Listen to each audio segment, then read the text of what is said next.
El día de hoy vamos a tratar un tema referente a lo que es derecho familiar, lo que es el ciclo de la violencia y del maltrato. Te damos una cordial bienvenida, Marco. La plataforma es completamente tuya.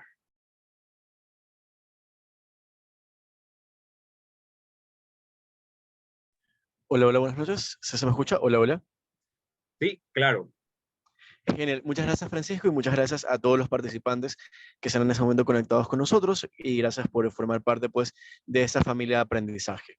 El día de hoy vamos a hablar de un tema que le corresponde básicamente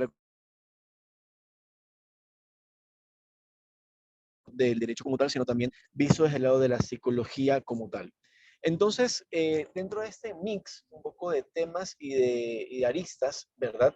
Vamos a empezar a trabajar y a conversar un material que he preparado para ustedes para esta noche y pues posteriormente a eso pues vamos a hacer la ronda de preguntas. Quiero indicarles a todos de que soy muy partidario de que me interrumpan abiertamente si es que en algún momento quieren hacer algún tipo de pregunta, comentario, tanto Francisco como yo vamos a estar pendientes tanto del chat o si alguien quiere levantar la mano para hacer algún tipo de comentario, puede hacerlo con la mayor confianza posible. Si me ayudan pasando por favor a la siguiente, entonces los objetivos que vamos a tratar de cubrir en esa noche van a ser esos cuatro un poco que van a ser los orientativos, ¿no? He querido sensibilizar un poco sobre ciertos conceptos básicos alrededor de la violencia y el maltrato, tanto desde el derecho como desde la psicología. Vamos a tratar ciertas definiciones que ya son más muy conocidas, más que nada por el plan, evidentemente, educativo de temas legales y jurídicos. Posteriormente a eso, vamos a trabajar a explicar un poco cuáles son los factores que hacen que el maltrato como fenómeno psicosocial se mantenga en el tiempo.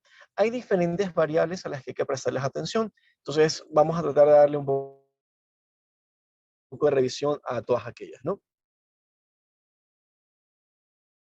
Víctimas en cuanto a lo que ocurre dentro del sistema jurídico actual que tenemos vigente en Ecuador. Y como dato curioso y como aporte para esta charla, a mí me interesa mucho que empecemos a conversar y a discutir sobre la importancia que es hacer intervención sobre el agresor dentro de los diferentes casos de violencia y maltrato.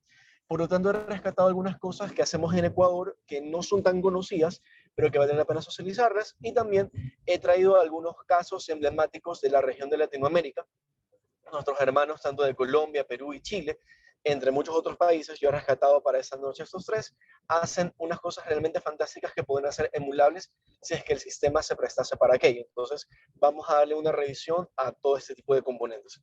¿Me ayudas con el siguiente, por favor? Disculpe, estimado. Sí, sí, hola. Yo no comparto ese término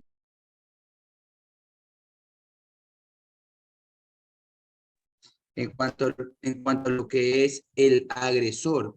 Ok. No generalicemos que siempre un agresor va a ser de género masculino o un hombre. Yo creo que deberíamos decir, es mi percepción, ¿no? Porque hay muchas veces también que los hombres son víctimas de la violencia, aunque no lo quieran aceptar. Entonces yo creo que el término sería la persona que agrede, para no darle género.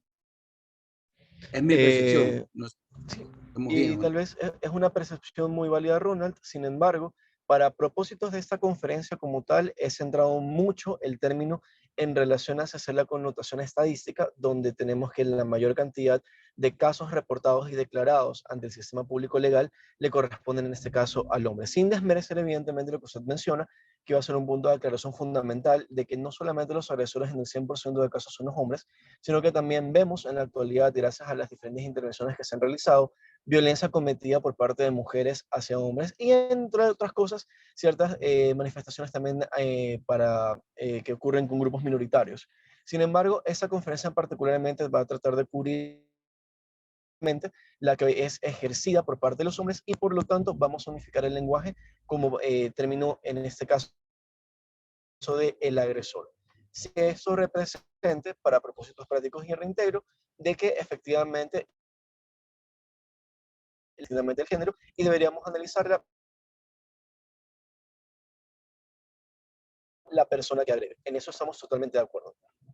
Ok, entonces vamos a comenzar. Como concepto de violencia he traído lo que nos indica el artículo 155 de nuestra Constitución, que básicamente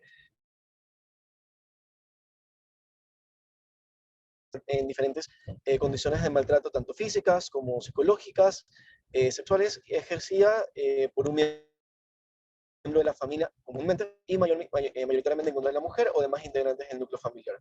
Se consideran miembros del núcleo familiar al cónyuge, la pareja no de hecho, hermanos, convivientes y cualquier tipo de relación consanguínea que pueden haber, inclusive las relaciones de noviazgo o afectivo pueden llegar a surgir de alguna u otra manera. Entonces, sí quiero aterrizar un poco de que el objetivo de lo que vamos a hablar no es básicamente como que de la violencia como fenómeno social de lo que ocurre en las calles, sino específicamente lo que ocurre dentro de los hogares ecuatorianos y pues que reúna todas estas características. Pasamos a la siguiente, por favor.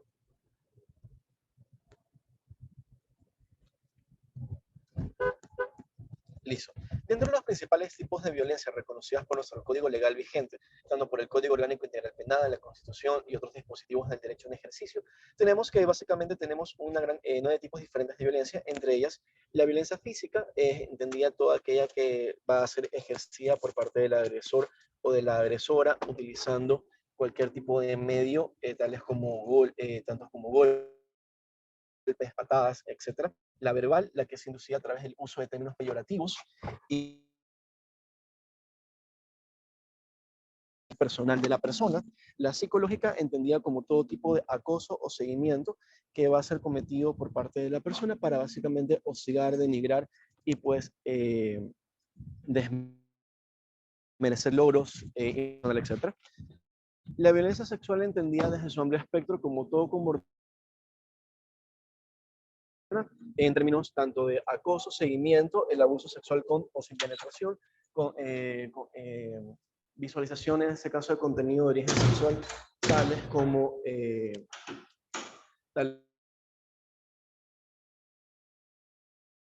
etcétera. Luego tendríamos, en este caso, la violencia económica o patrimonial. Este término ha sido acuñado y está presente dentro de nuestra legislación vigente para propósitos prácticos y se entendería como la privación que tiene, en este caso, la persona con la que se comparte algún tipo de vínculo afectivo y que conlleva a la restricción de ejercicio profesional, de tener bienes a su nombre, entre muchas otras situaciones propias, tales como el uso independiente también del dinero, la adquisición de recursos, entre otras situaciones propiamente como tal. Luego tenemos la violencia simbólica, que es entendida como el uso de símbolos que de alguna u otra manera son identificatorios para un grupo y que estos son utilizados como objeto de burla y o condición social. Dentro de esos, por ejemplo, dentro de la alta gama de violencia simbólica que podríamos tener, por ejemplo, uno muy común sería el uso de la esvástica con propósitos de proselitismo. Luego tendríamos, en este caso, política que dentro de nuestro marco legal jurídico se entendería como toda aquella restricción contra una persona para el ejercicio público de sus derechos políticos y o legales. Marco, Hola, te ¿sí? interrumpo un momentito. No sé si es mi internet, pero se te va cortando de vez en cuando. Te Ya, quedas en permítame, silencio y sí, no sé si de pronto es problema de la red. O es tal vez posible soy que... yo, no sé si las demás personas me pueden confirmar. Te escucha se- perfectamente, parece que es usted. Soy yo entonces, sí. perfecto. Ya, ya. Genial, gracias por la aclaración. Listo, en ese caso me permito continuar. La violencia gineco-obstetra, como su nombre lo indica, fue recogida por nuestro código legal vigente para poder hacer alusión a la violencia ejercida dentro del sistema de salud, especialmente por parte de las personas o los profesionales que van conectados al ejercicio, en este caso, de las situaciones de maternidad como tal, momento de dar a luz o a la atención al parto como tal. Y cerramos con una categoría que de alguna forma personalmente hablando he querido introducirla, que es el tema del descuido y del cuidado negligente que lo observamos mayormente en la irresponsabilidad o la falta de cuidado apropiado o la no dotación de servicios de salud, en este caso a personas que dependen de nosotros y comúnmente esta categoría se utiliza para todo lo que tiene que ver con el trato de violencia tanto con niños, en este caso como con adultos mayores. Normalmente el término de descuido y cuidado negligente lo utilizamos en el sistema educativo descripción a ambas situaciones que por lo general pueden estar presentes con estos grupos etarios. Bien, me ayudan con la siguiente, por favor, si son tan amables. Bien, en cuanto al maltrato, normalmente el concepto de maltrato como tal se hace una antesala. Permítame un segundo, por favor, si son tan amables.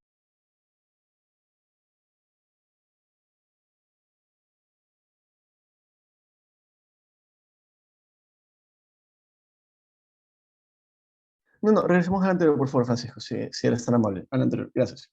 El maltrato por lo general son las condiciones en las cuales ejercemos algún tipo de conducta específica contra alguien en situación de violencia o en situación de agresión. Es decir, son todas aquellas microconductas, es decir, o se categoriza como maltrato a las diferentes acciones específicas que se cometen contra una persona. Por lo tanto, el ejercicio de violencia ya nos predispone a una situación de maltrato y evidentemente toda situación de maltrato nos va a llevar por consiguiente a una situación de violencia. Por lo tanto, son términos que en la práctica como tal parecería ser de que son uno igual que el otro, pero sí tienen sus matices un poco diferenciadores. ¿De acuerdo? Entonces, permítame un segundo que voy a hacer un cambio de dispositivo para estar un poco mejor conectados y no tener este problema de comunicación. Regálame un minuto mientras hago el cambio de dispositivo, por favor.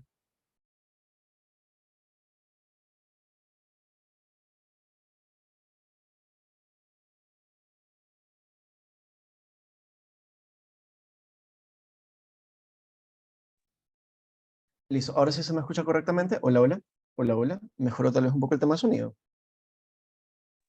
Sí, doctor.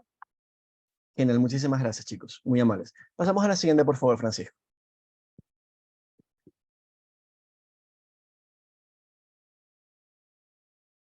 Bien, entonces, ¿cómo de alguna u otra manera empieza a surgir el tema de la violencia como tal en los diferentes entornos?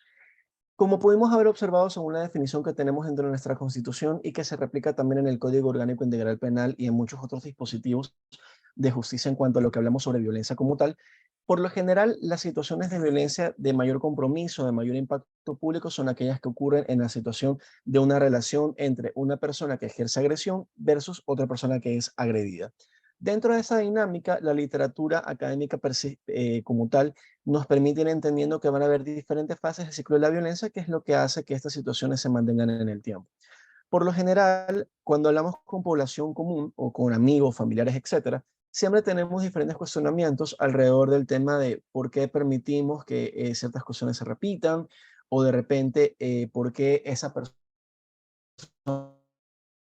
si ya de alguna u otra manera fue violentado o violentada una vez, sigue y se mantiene de esa manera. Vamos a ver a examinar un poco estos comportamientos que pueden generar algún tipo de malestar. Entonces, en primer lugar, nosotros observamos como fenómeno clínico y como fenómeno social de que empiezan a haber diferentes discusiones y tensión dentro de la relación.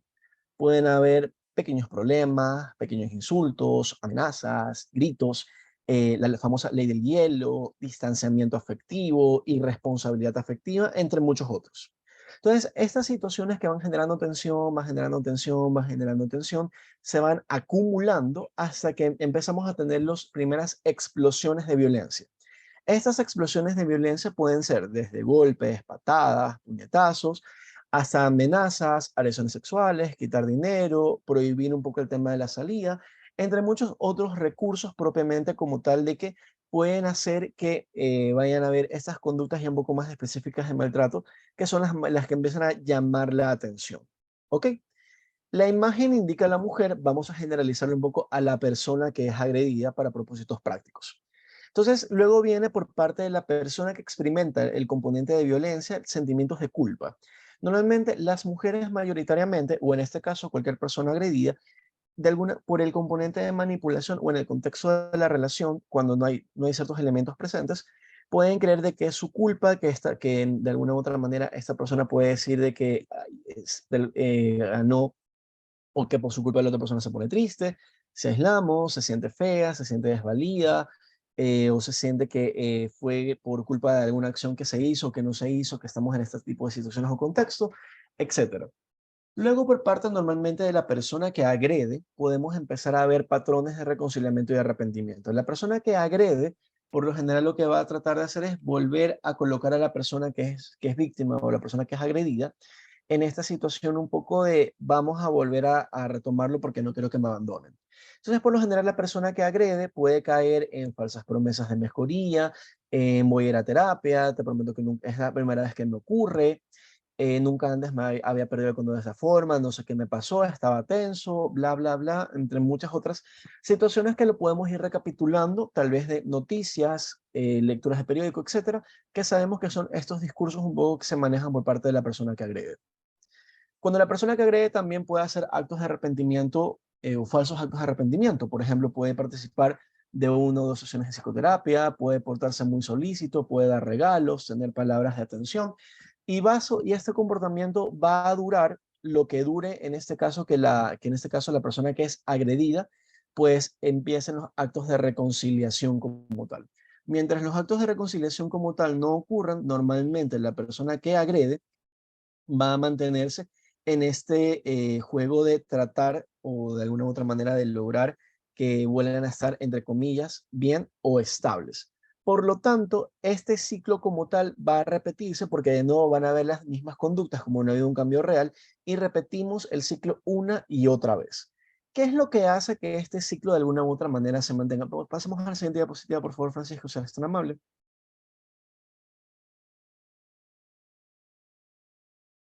Bien, ¿qué es lo que hace que de alguna u otra manera normalmente este ciclo de la violencia se perpetúe?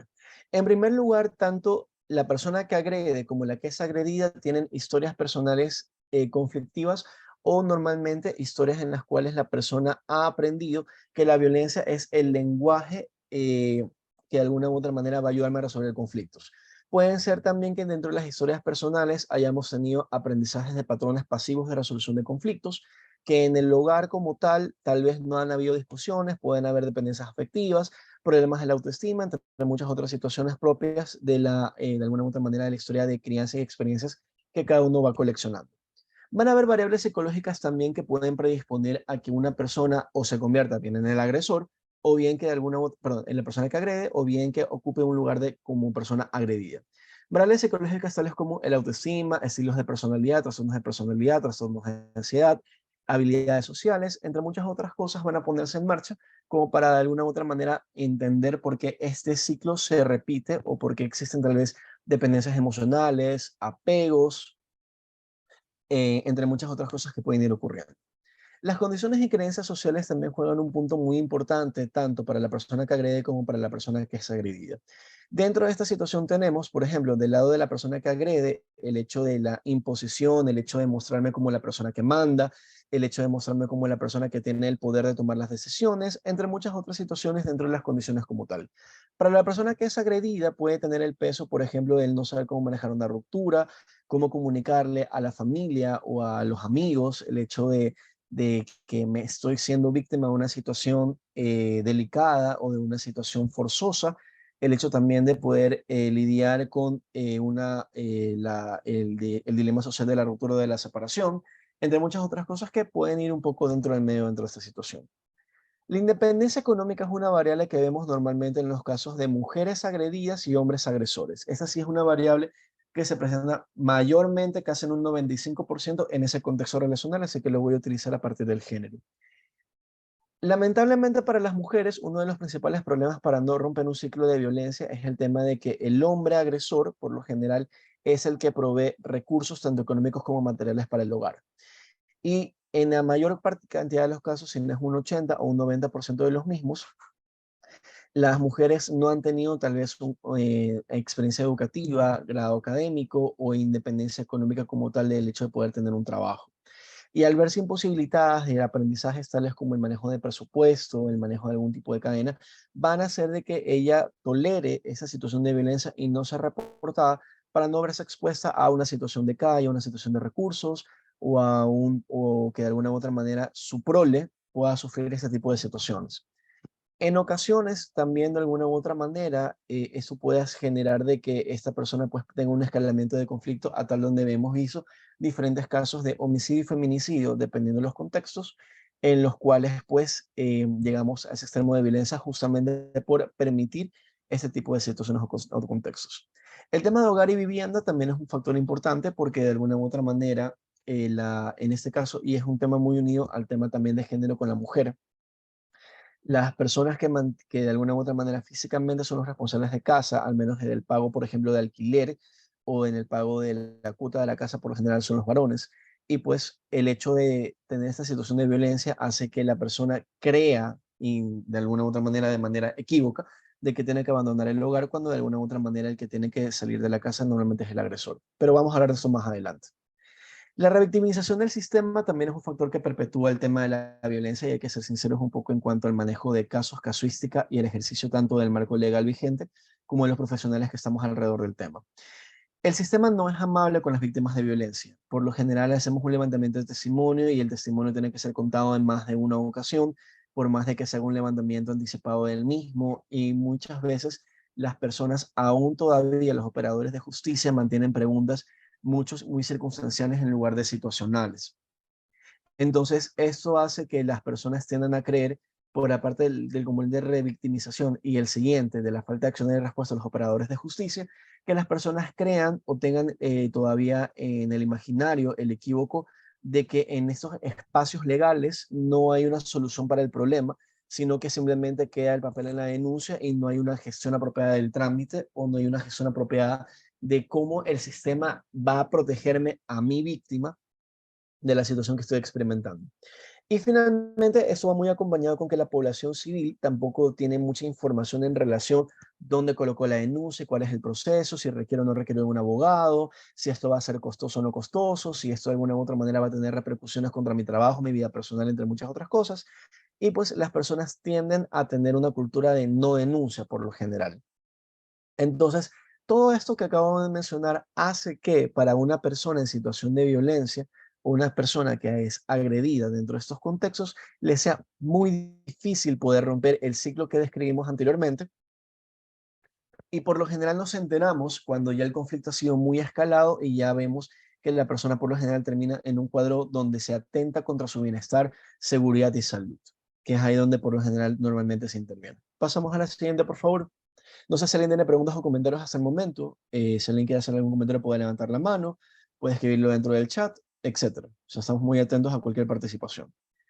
En cuanto a la atención a las víctimas, tenemos lo que nos indica el Código Orgánico Integral Penal en el artículo 441, que define a las víctimas como las personas que, independientemente de su naturaleza, hayan sufrido algún daño a su bien jurídico de manera directa o indirecta como consecuencia de una infracción. También lo tenemos categorizada a toda aquella persona o circunstancia o instancia que ha sufrido agresión física, psicológica, sexual o de cualquier tipo de daño o perjuicio de los derechos por cometimiento de una infracción de índole penal. Él o la cónyuge o pareja de unión libre de hecho, incluso parejas del mismo sexo, ascendientes o descendientes entre el segundo grado de consanguinidad o primera final de las personas señaladas en el numeral anterior, y quienes compartan el hogar de la persona agresora o agredida en los casos de delitos contra la integridad sexual y reproductiva integral personal o de violencia contra la mujer o miembros del núcleo familiar. La condición de víctima es totalmente independiente a que se aprenda o se enjuicie, sancione o condone al responsable de la infracción o que exista un vínculo familiar con esta, según lo que nos indica el mismo artículo antes mencionado. Pasamos a la siguiente, por favor. Entonces, dentro de la condición de víctimas, aquí sí hay un punto importante que hay que traer a colación. Ecuador tiene una jurisdicción a partir del 2018 que se crea la Ley Orgánica para prevenir y erradicar la violencia contra las mujeres, y esta ley de alguna u otra manera también es un poco más abarcativa en cuanto a lo que consideramos por la precisión que nos hicieron hace un momento atrás, en personas que de alguna u otra manera son víctimas de violencia, pero particularmente orientadas a las mujeres. Esa ley orgánica crea o diseña o promulga la existencia del Sistema Nacional Integral para prevenir y erradicar las violencias contra las mujeres, integrado por, entre muchos otros actores, el ente rector o un participante por derechos humanos, un ente por parte del sector educativo o educación superior, un ente de salud, por seguridad y orden público, el ente laboral, de inclusión económica y social, por el Consejo Nacional para la Igualdad, el EQ 911 forma parte también de ese sistema, los consejos de la Judicatura, Fiscalía General del Estado, Defensoría Pública y del Pueblo, entre otro par de actores que no están mencionados dentro de esta presentación, pero que conforman parte del Sistema Nacional Integral para prevenir y erradicar la violencia contra las mujeres. ¿Cuál es el objetivo de toda esta personería o de todo este accionar o de todo este nombramiento de instituciones intersectoriales? Cada uno de ellos lo que va a tratar de hacer es promulgar dentro de su acción o dentro de su menester, diferentes acciones específicas para poder contrarrestar de manera específica, debido a la estadística, la violencia cometida hacia la mujer y por ende también para toda persona que de alguna u otra manera comete algún tipo de acto violento independientemente del género.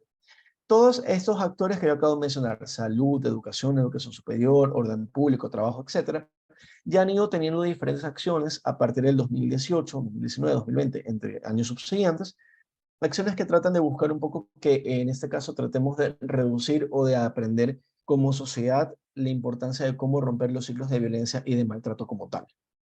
Entonces, pasamos a la siguiente, por favor.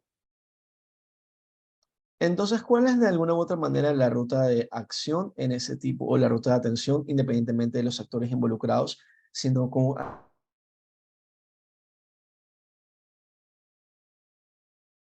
hacemos la participación intersectorial? En primer lugar, sea a través de salud, derechos humanos, justicia y otras instituciones cualquiera, va a tener que recibir entre cualquiera de estas instancias tres tipos de ayuda concretas. En primer lugar, una intervención desde el área social, desde el área psicológica y desde el área legal. Independientemente de quién tome la batuta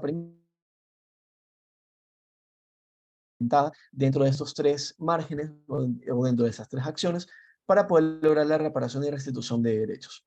Dentro del punto primario de atención, donde esperaríamos que lleguen de alguna u otra manera la denuncia por lo general, vamos a tratar de trabajar a través de los gobiernos autónomos descentralizados, los GATS, y los consejos de protección de derechos.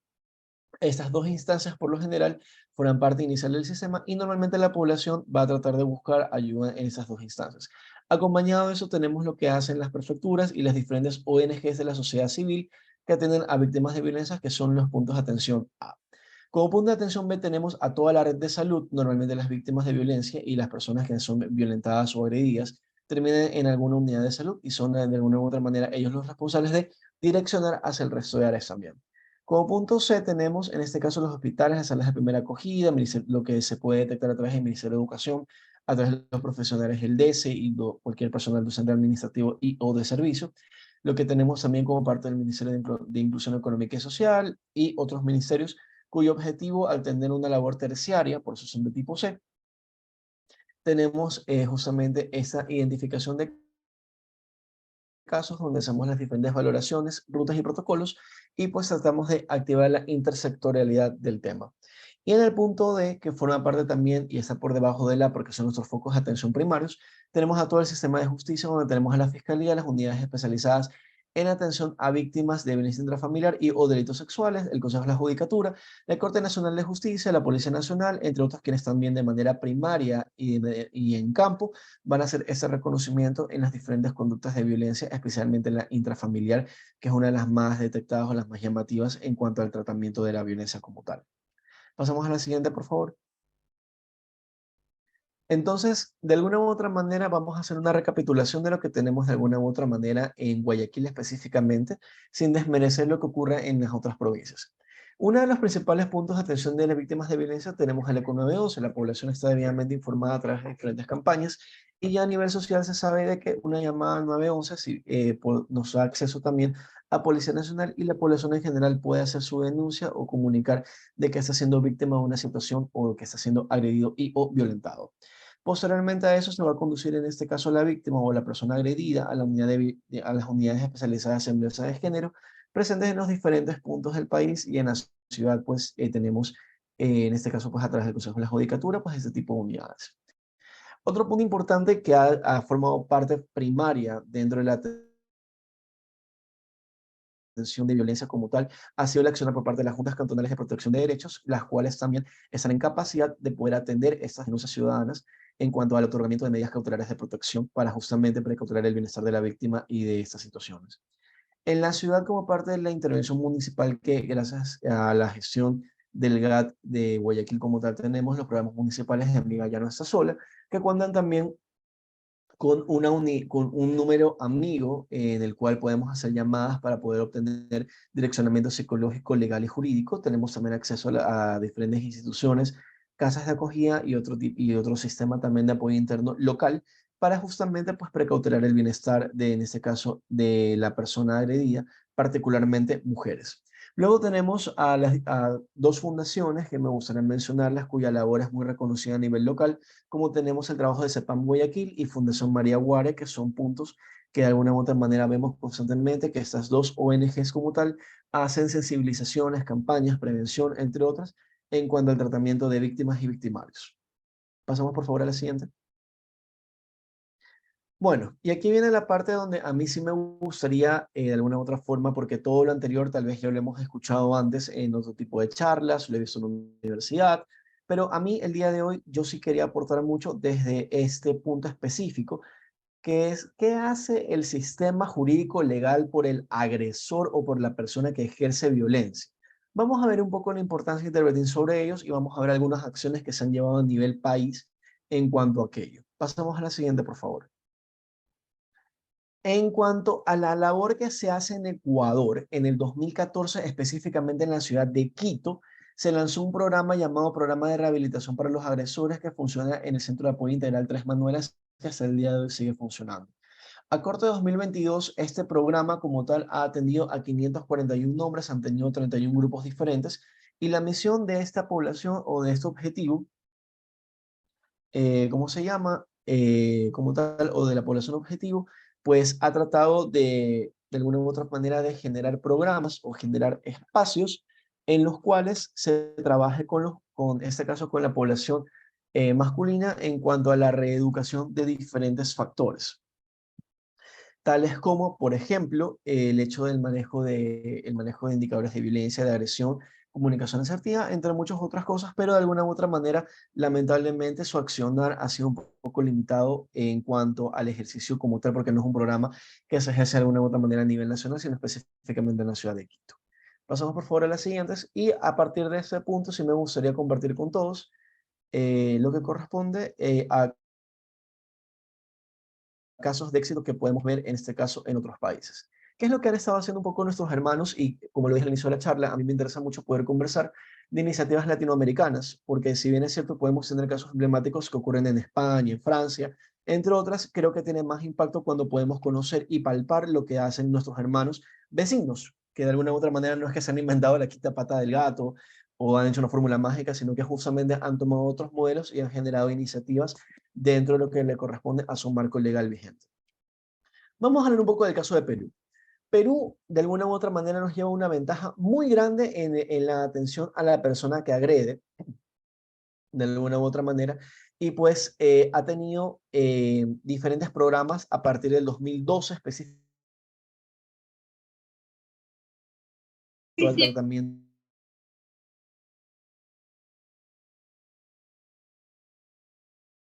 con agresores vigente como medida y lo utilizan como una medida de suspensión de condena o como una medida alternativa a la pena. Hago una especificación un poco de estas situaciones. En Perú, por ejemplo, si yo soy una, ¿verdad? Y estoy dentro del sistema o agresora, para ser un poco más abarcativos, o como persona que ejerce violencia, ¿verdad? Me sumo a ese tipo de programa y aprueba el programa, esto se convierte en un indicador para el juez para poder apelar a una reducción de mi condena porque se supone que estoy trabajando activamente en el cambio de mi conducta. También se utiliza, esta parte es interesante, porque cuando llega la denuncia, una de las cosas que puede apelar es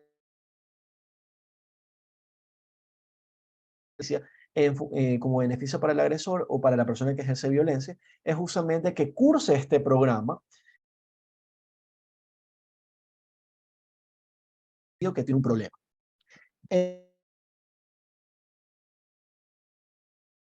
Solución de conflictos, comunicación asertiva, formación de nuevas masculinidades, en aprendizaje justamente de nuevas interacciones con las personas, etc. O sea, es un manera de investigar qué es lo que hacen nuestros hermanos peruanos. Lo invito mucho, hay mucha literatura cargada en internet, en artículos académicos, de la efectividad justamente que tienen estos programas.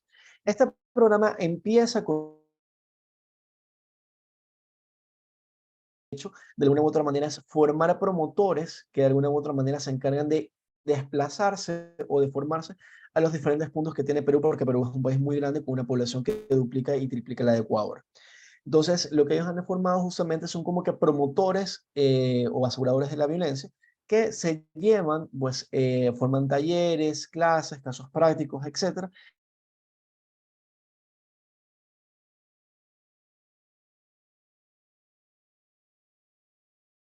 o que forman parte de procesos legales activos para poder trabajarlo de esta manera. Permítanme un segundo. No sé si podemos pasarla así. Listo. Voy a pasar a compartir yo mismo la presentación. Regálenme unos minutos, por favor, y me hago cargo yo de la pantalla. Mientras tanto, no sé si alguien quiere ir a hacer algún tipo de pregunta y o comentario antes de seguir comentando los casos de éxito que hemos traído para compartir con ustedes en esta noche. No sé si alguien quiere hacer algún tipo de pregunta y o comentario. Lo puedo ir haciendo mientras preparamos de nuevo la pantalla.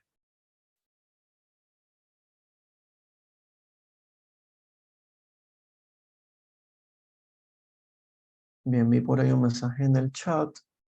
Permítanme un segundo. Ya, eso no era relevante. Ok, listo. Entonces, permítanme, voy bajando. ¿Me confirman, por favor, si están viendo la presentación de nuevo, si son tan amables? Listo, gracias, Jason, muy amable. Genial. Vamos a hablar ahora, en este caso, ahora de nuestros hermanos en Colombia, por ejemplo. Nuestros hermanos colombianos, de alguna u otra manera, ellos desde el 2010, fíjense cómo en Ecuador lo trabajamos en el 2018, pero en Colombia, para eso, Colombia tiene mucho más tiempo trabajando en esto, desde el 2004, si no me equivoco, pero en el 2010 ellos formalizan un programa integral completo llamado el Programa de Intervención para los Agresores, llamado PRIA, que tiene un reconocimiento a nivel mundial y que de alguna u otra manera forma parte de los casos emblemáticos cuando los diferentes países o los sistemas legales han querido trabajar justamente en el tratamiento de la persona que agrede. ¿Qué es lo que incluye este programa? Este programa incluye motivaciones para el cambio, desarrollo de la empatía, manejo de conflictos, prevención de la recaída, etc. Este programa de alguna u otra manera entiende a la persona que agrede como una persona que ha tenido diferentes variables de riesgo psicosocial que lo han llevado a que este patrón sea valga la redundancia, un modelo de comportamiento que hace que sus relaciones se intoxiquen a partir de aquí. Entonces, entendido desde esa manera, lo que el programa busca es que la persona se reeduque en el manejo de sus emociones, sus cogniciones, que entienda las ideas o las creencias irracionales en cuanto a la violencia, tanto de género como la violencia que puede ser ejercida de manera cultural o los diferentes modelos que han sido aprendidos un poco a nivel social. Busca también que de alguna u otra manera la persona aprenda cómo hablar, cómo la palabra sirve como mecanismo de trámite para la frustración y entiende que la violencia puede ser también objeto de recaída. Y esa parte es fundamental. Normalmente las personas que agreden, ¿verdad? O de alguna u otra manera que cometen violencia, uno de los principales problemas es que cuando lo vuelven a cometer o cuando de alguna u otra manera tienden a, lamentablemente, a perder el control de los estribos, tienden a sentir una culpa muy grande y creen que no van a poder salir de la violencia. Entonces, este modelo colombiano, que de alguna u otra manera pues tiene una base interesante, también entiende, ¿verdad?, que la violencia puede repetirse y que esto no significa que la persona no va a salir de ello, que no pueda hacerlo de una manera diferente. En Colombia, este plan también se brinda como una medida alternativa a la privación de libertad y está alineado a las nuevas estrategias y procedimientos de intervención integrales que se manejan con nuestros hermanos de Colombia. Finalmente, uno de mis favoritos a nivel integral en cuanto al abordaje de este tema le corresponde a Chile. Chile tiene unas guías y unos marcos de trabajo muy interesantes en cuanto a qué hacer en este caso, y vuelvo y repito, no es que creamos que solamente los hombres son los problemáticos, pero sabemos que estadísticamente hablando los hombres son los que mayormente ejercen violencia. Chile tiene un programa que se llama Hombres por una Vida Sin Violencia y este es el icono un poco de la campaña que ellos han ejecutado, que han programado. ¿En qué se basa esto? ¿Cuál es el basamento?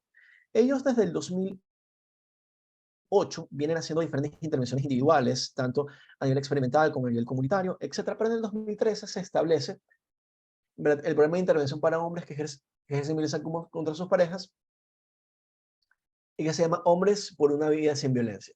Se escogieron en el 2013 5 ciudades pilotos, se escogió Santiago, Valparaíso, Concepción, Antofagasta y Copiapó, ¿verdad? ¿Y qué es lo que se hizo? Se implementaron los llamados centros del hombre. ¿Qué es lo que ocurre en estos centros? En estos centros hay un equipo multidisciplinario compuesto por psicólogos, trabajadores sociales, educadores, psicorehabilitadores, personalidad legal, etc. ¿Qué es lo que hace este equipo?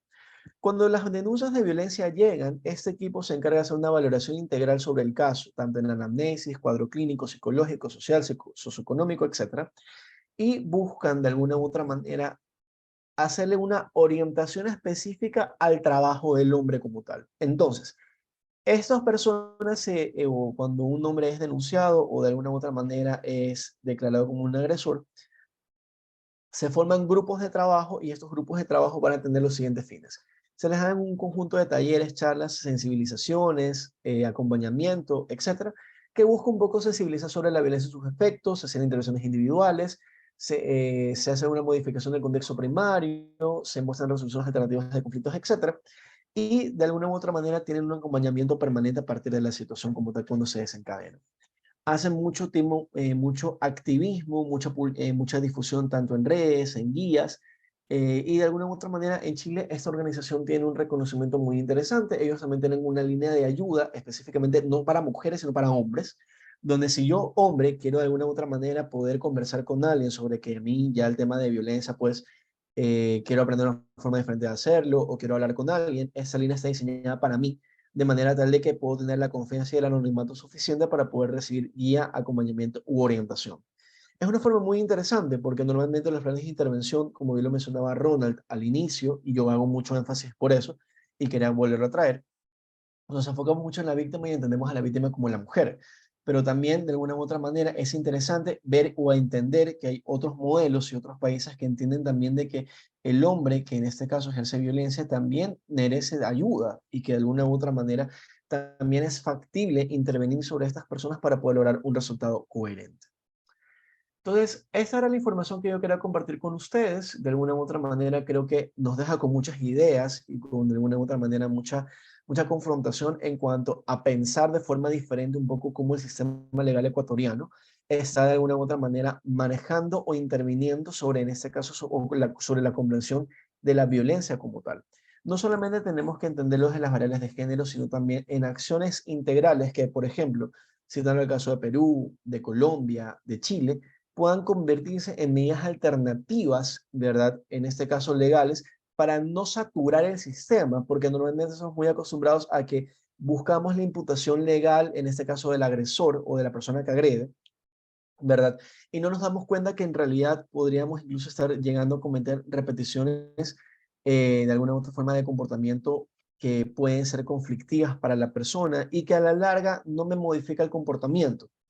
Pero si empiezo a pensar desde una mirada de rehabilitación y de recondicionamiento social, estas medidas que funcionan en Perú, que funcionan en Colombia, que funcionan en Chile y en muchos otros países hermanos, y también en Europa, en Estados Unidos, etcétera, podemos ser implementadas para darle una mayor gestión, en este caso al sistema legal, y poder operativizar más lo que hacemos un poco desde nuestro punto de justicia o dentro de lo que hacemos desde nuestro marco de acción. Tengo una pregunta de Jimmy que menciona, mi duda es por qué no se implementó ese tipo de centros de apoyo a los agresores en las diferentes provincias y me parece que es una alternativa adecuada para ayudarnos a todos los hombres. Y yo comparto mucho Jimmy, ahí viene un punto importante que es el punto que está trayendo ahorita, ¿no?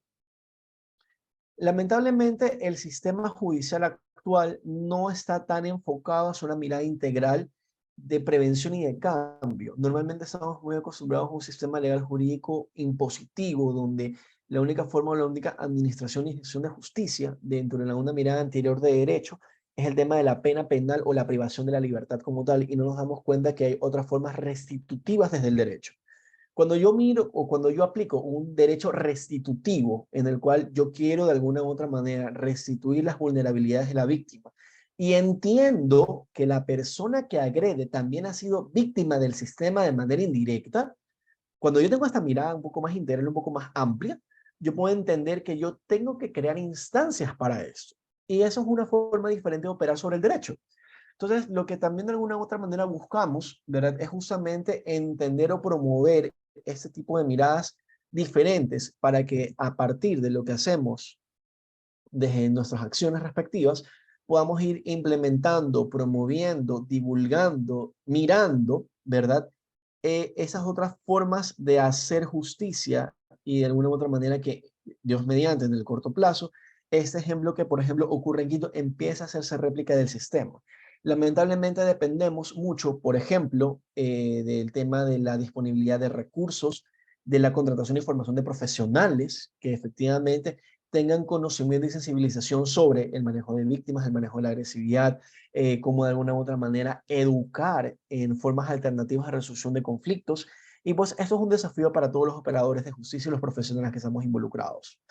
Entonces, ese tal vez es un poco el motivo por el cual tal vez esta mirada diferente desde el derecho restitutivo no se aplica todavía como debería, pero estamos todos invitados a que cuando nos toque o estemos justamente en el momento cumbre donde podemos tomar decisiones, de que nos abramos a otros enfoques y a otras medidas y que eso se convierta de alguna u otra manera en una praxis jurídica y jurídica integral, porque quiero dejar muy claro de que yo no soy abogado, sino que soy de alguna u otra manera psicólogo.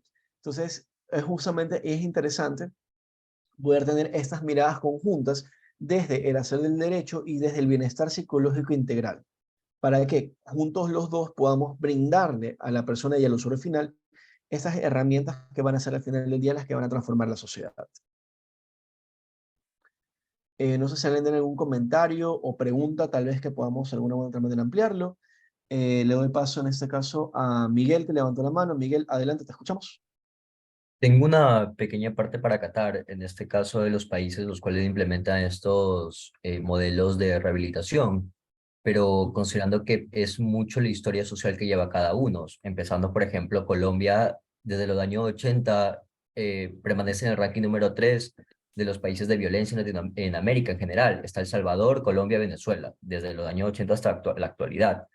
Y de hecho Chile pues ha tenido una construcción desde el punto psicológico y adaptación social dentro de la normativa para poder ayudar en este caso de rehabilitación. Entonces, creo que dentro del Ecuador en sí, pues está en este proceso de paso de violencia para rehabilitación e implementación de estos modelos. Por otro lado, tengo una pequeña duda. En el caso de, llega a haber un caso de violencia, como se tocó en un principio, en el caso el agresor sea una mujer, ¿considera que el proceder de las autoridades en estos tres ámbitos, sea judicial, social y demás, sea diferente por la construcción social de ser una mujer como agresora, sea un poco más blando incluso al momento de implementar una condena o un punto de rehabilitación?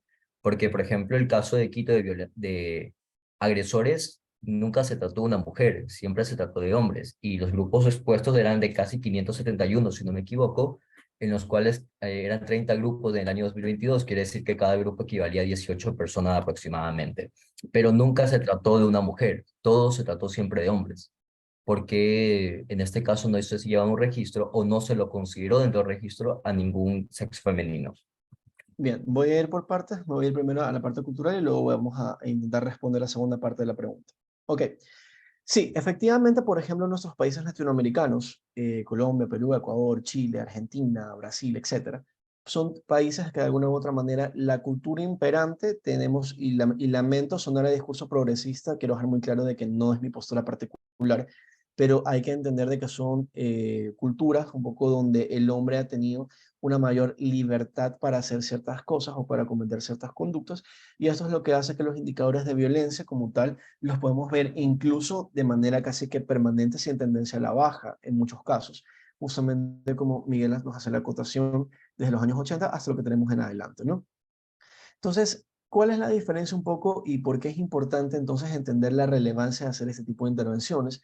De que mientras no se entienda que el agresor forma parte también de, o la persona que agrede forma parte también de las acciones integrales que tienen que ser vividas desde el sistema, ¿verdad?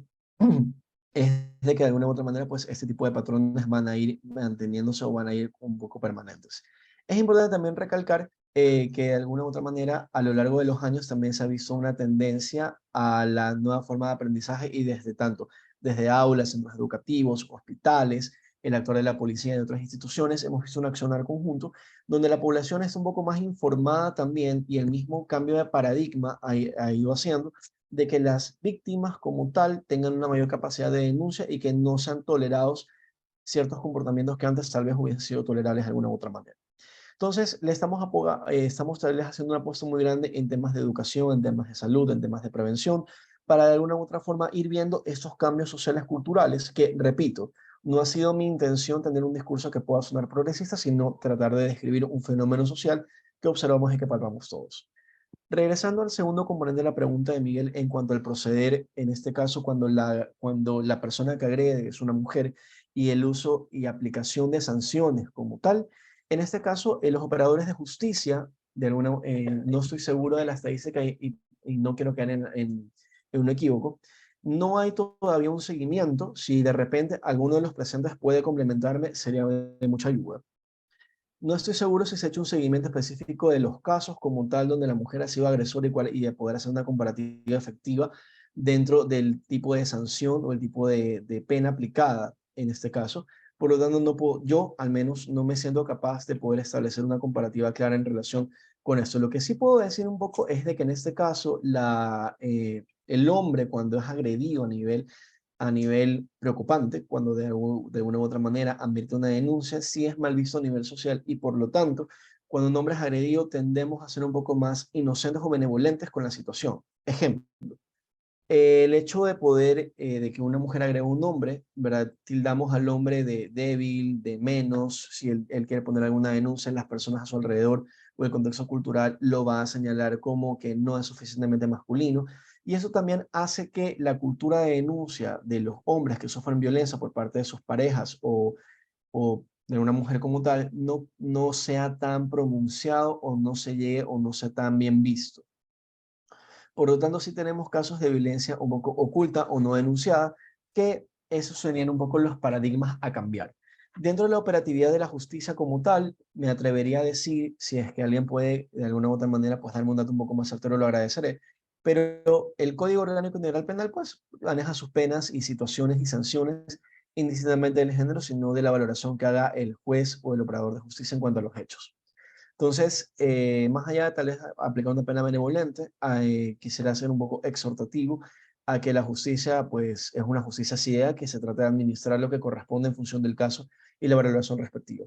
Entonces, sería interesante poder esperar un poco a ver la estadística y a ver tal vez algún tipo de estudio posterior que pueda tal vez ahondar justamente en el análisis de ese tipo de decisiones o de ese tipo de medidas que se pueden aplicar como tal. Bien, no sé si me parece que alguien tenía la mano levantada y mientras estaba respondiendo no puede atenderlo. No sé si alguien tal vez quiera hacer algún otro tipo de comentario adicional. Estamos abiertos ahorita a la fase de preguntas. Sí, doctor, no sé si hay la posibilidad, levanté la mano, Sí, si le gracias pido Ricardo. Sí, disculpas, buenas muy noches. amable. Buenas noches. Sí, doctor, sí, perdón, no se le escuchó, sí puedo hacer una Sí, pregunta, disculpe, doctor. Gracias, sí, por doctor. supuesto. Y disculpe no haber prendido la cámara, pero estoy un poquito como medio desorganizado por aquí, perdón, lo estoy escuchando. Sí, doctor, el tipo de violencia familiar, sin duda, en este caso le voy a hablar específicamente de un caso de mi familia. Puede existir violencia, sin duda, violencia familiar de parte de una entidad pública, del Estado.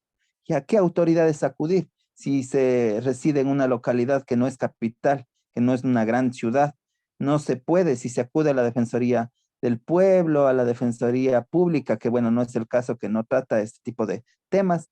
¿A qué autoridades? O sea, ¿cómo se puede acudir? ¿Cómo se puede buscar un asesoramiento, una atención jurídica de parte de abogados? En este caso yo le digo que son ya abogados constitucionalistas, porque esta entidad pública entiende hasta el día de hoy que la Ley Orgánica de Educación Intercultural, la LOE, o los trámites administrativos que están dentro de ella, son primarios, o sea, son principales, y que la Constitución solamente es una guía nada más, doctor. Ok, Así lo perfecto. Perfecto, Ricardo. Creo que si he entendido bien su pregunta, pues le voy a responder un poco desde lo que compartíamos como parte entiende del la sistema. institución, la entidad, casos específicos. Se le entrecortó, Ricardo. Hola, hola, hola, hola, hola. Al final Sí, no escucho el final. ahí sí, doctor, le decía que específicamente así lo entiende para los diferentes tratos de temas educativos, el Ministerio de Educación en nuestra localidad, pero. Entonces, ¿cómo acudir? ¿Dónde acudir a una instancia, no sé, a una instancia de un equipo de abogados jurídicos que entiendan lo que se refiere a temas constitucionales y hagan entender aquí en nuestra localidad, porque no es un tema nomás de un niño tratado, sino de varios niños existe bastante violencia e incluso familiar, porque esto llega hasta el padre, a la madre, este tipo de procesos administrativos que lo ven ellos como principales. Dicen que la Constitución solo es una guía y que lo principal es cumplir los filtros administrativos y procesos, porque eso es la legalidad. La legalidad no es el principio del interés superior del niño, dice. La Constitución solo es una guía. Textualmente, solo es una guía. Lo principal es cumplir los procesos administrativos que dice la LOEI, es decir, la Ley Orgánica de Educación Intercultural. O Cultural. sea, qué Bien, ignorancia. Gracias, en doctor. ese listo, Ricardo. Entonces, si he entendido correctamente, lo que presumo de lo que usted me acaba de comentar es de que la situación de violencia o de agresión se está convirtiendo en una institución educativa y que la institución educativa y las personas involucradas están de alguna u otra manera tratando de manejar el tema como una situación de procesos internos, más no a un seguimiento del bienestar integral del menor. Entonces, dentro de este contexto, mi sugerencia, de alguna u otra manera, en función de lo que tengamos disponible, sugeriría acudir a la Junta Cantonal de Protección Integral de Derechos, la que tenga más disponible, porque todos los cantones a nivel nacional pues deberían tener una, y van a ser ellos quienes de alguna u otra manera empiecen a activar la ruta de acompañamiento. Estas personas van a asegurarse de que ocurra el debido proceso, cuentan con personal, tanto de abogados como otro tipo de situaciones, como para hacer las levantaciones y entrevistas del caso, y pues ellos van a tener que dirigir, en este caso, en función del tipo de violencia o en función del tipo de caso, a si hay que trabajar con Defensoría del Pueblo, con Defensoría Pública, con Fiscalía, con Consejo de la Judicatura, etcétera, en función del tipo de situación de violencia que se esté viviendo dentro de esa entidad como tal. Entonces, aparte de eso también, dentro del accionar de la Junta Cantonal de Protección Integral de Derechos, ellos están en la obligación también de activar las diferentes redes, acciones y protocolos. Por lo tanto, considero que serán los más idóneos para esta situación que usted me está comentando.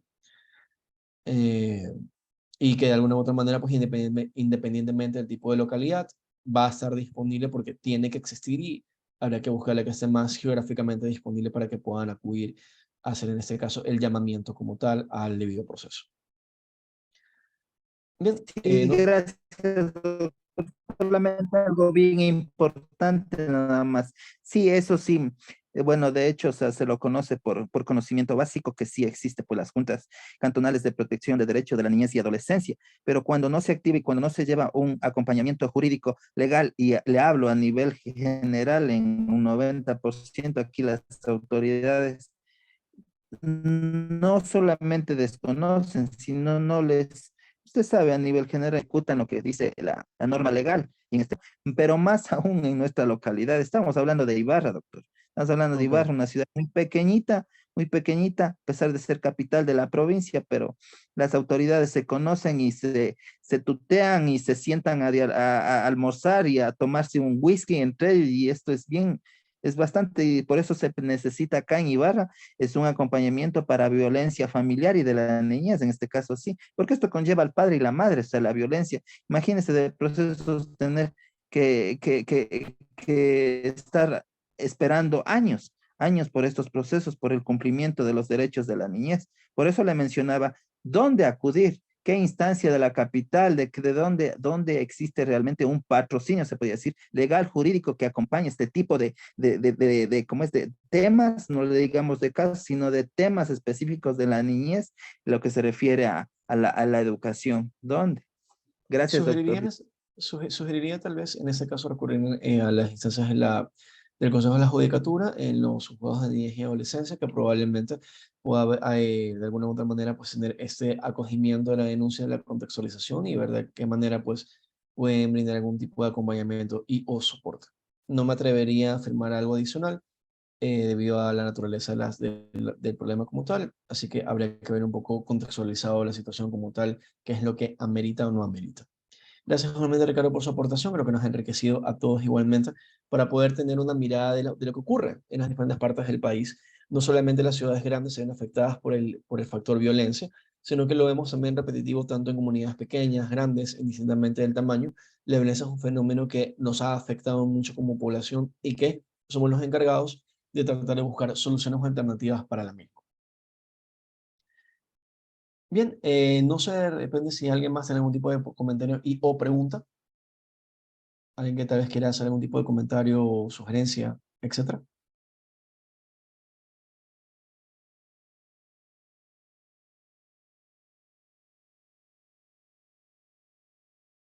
Bien, si esto no es así, entonces, de parte, en este caso, de la Facultad de Derecho de la UTPL, pues les agradecemos mucho a ustedes su tiempo, su participación dentro de esta conferencia. Espero que tal vez se vayan con ideas, con cuestionamientos, con, de alguna u otra manera, pues, puntos interesantes para entender que la violencia no solamente se trata de la persona que es agredida, sino que también es importante desde ahora ir construyendo las redes, mecanismos e instancias para también tratar y abordar e intervenir sobre la persona que agrede. Me gustaría mucho que esa sea la idea que nos quede resonante y que como futuros profesionales y como futuros o profesionales que ya estamos en ejercicio activo, nos encarguemos de documentarnos, de investigar, de ver mecanismos y actualizaciones justamente para conocer otros testimonios y desde nuestro ser profesional poder de alguna u otra manera pues ir diseñando esas nuevas instancias, herramientas y situaciones de contexto como tal.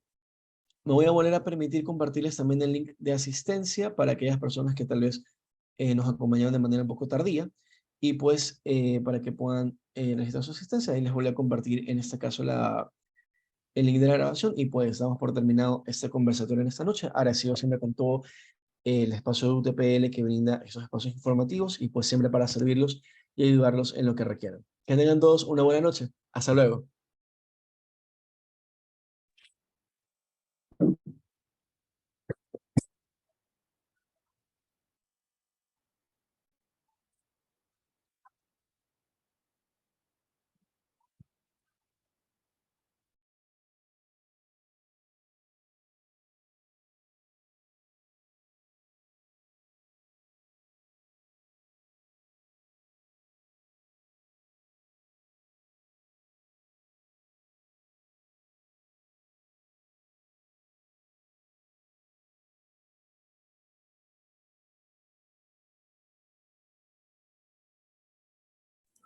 Buenas noches.